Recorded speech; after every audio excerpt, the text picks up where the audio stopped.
First thing I'll say with the Lesley Ugochukwu and Carney Chukwuemeka rumors, honestly, is fake news. I know you all know it's fake news, but some Nigerian sporting outlets, I don't know if it's because of lack of advertising budgets or, funds they low.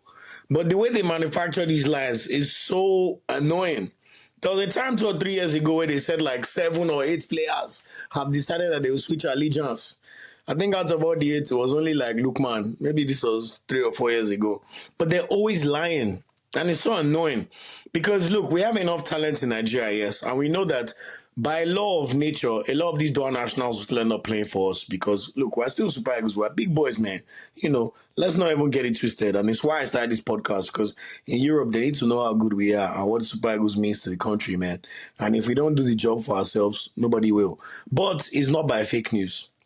So anyway, it's already been debunked. We've seen sources. Oluwashina Okeleji, one of the more prominent, trusted journalists in the Nigerian space, very, very respected. I respect him a lot as well. He already mentioned that he spoke to an NFF official that said it was fake. But this comes back to my discussion all the time about how poor the NFF are at communication, whether that be PR comms or even just general communication with fans through social media, through the YouTube channel, to the actual media outlets such as channels or Rise TV. They just do an awful job. If you go to NFF TV right now, what do you see there? There's no information, so we have to rely on lies all the time. We don't do press conferences. Even when Eric Chelle was appointed, he did press conference, but how many of us saw the full video? What was the official video that's being shot by the NFF for the TV for him to come in? When a new manager signs for England or another national team, you already know they're going to see not just the press conference, they'll do an in-depth interview in like either the NFF house or the equivalent of whatever the country is, asking about his goals, his plans, what he's going to do. We've seen bits and bobs here, but the reason why we continue to believe all these fake news because we don't have enough channels to see the information and it's not as readily available as it needs to be.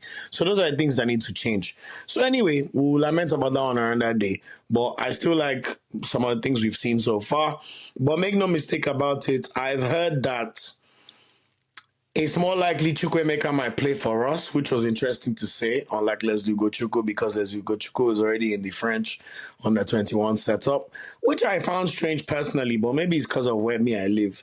Because in England, I know Carney Chukwuemeka 2 summers ago was the star player for the England under-19 team when they won the European Championship, and he was really, really good. He was excellent. In fact, he was amazing, So obviously with this club situation and him going to Chelsea, that was not necessarily the smartest move, but we could have all told him this for free. He's gone to Borussia Dortmund to resurrect his career. And honestly, I still think we need that player that can play in between the lines, the link between the midfield and attack. Yes, we have Iwobi, we have Saadili Bashu, but we need more options. We need people with real creativity. And after we lost out on Ebere Eze, I really think that Carney Chukwuemeka is a player that we should really be targeting.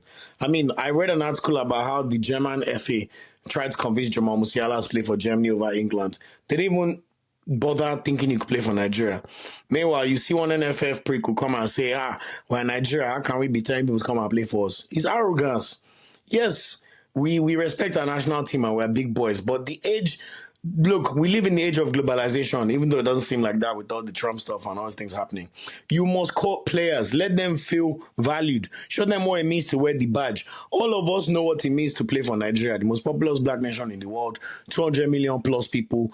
Literally, the only thing that unifies us is football. But how many of these people know if they're born and raised in England? Some of them, maybe their parents moved to England for hope. So it's not as if they exactly remember Nigeria in a good light. We have to be honest about the state of Nigeria, regardless of your privilege here or there. So you have to come back and educate them. If you want to know about the past Super Eagles now, where can you get the content? You go to Prime Video, you watch the Nigeria Super Eagles 96 documentary, but that's it. If you even go to YouTube and you want to see Sunday Mbas go from 2013 African Cup of Nations, the pixel quality you see is so bad. But literally, even like a not so good footballing nation in Europe, like, I don't know, I'm trying to think of Norway. Norway have not made a tournament since 1998. Go and look at their media.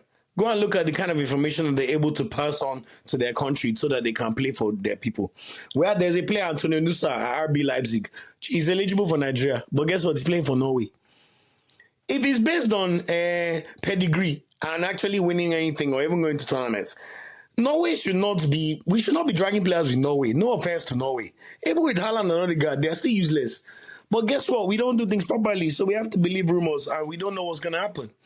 But anyway, long story short, before I ramble on, I hope we get Chukwuemeka. I think he's going to be very, very good for us if we can get him.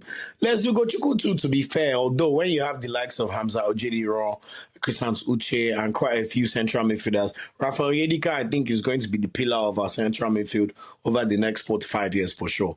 You know, expecting to make a big move to a top 5 league. Probably one of the better teams as well very, very soon, you know, considering how he's playing. So I'm not as worried about central midfield, although the more the merrier, to be honest. Lesley Ugochukwu, I don't know, he's kidding himself. This guy plays for Southampton on loan from Chelsea. He hasn't exactly set the world alight. So I don't want to assume based on what I've heard. But if I was Lesley Ugochukwu, I'll be begging NFF right now. I'll be converting my papers today. Because, bro, you're not going to make that French team. And me, I don't believe in all this, so they're better than us. I'm sorry. When it comes to matters of the heart, a national team, countries don't pay your salary. Go where you're loved. Come and play for Super Eagles. So anyway, I need to see more from Ugochukwu anyway before we can even decide that one. But Chukwuemeka bring, and I hope he does well for Dortmund. I know they're playing tonight against Sporting Lisbon in the Champions League. At the moment, Brest are playing PSG. PSG are 1-0 up. No surprise there. So that's one of the big talking points. But please, this fake news needs to stop. NFF need to get to the proper channels. You can even go on the NFF website. You can tell that they have one dodgy, just cheap websites. I don't know. Nothing they do makes sense to me, man. I'm just hoping for the best. So anyway, one day we'll see how it works. But boy, oh boy, we have so many potential dual nationals that could play for us. I don't even want to mention that Chelsea centre-back that is almost 20. He's already 27 years old. You know. Go where you have to also respect Nigeria, please. We're not second choice. So watch out for that one anyway.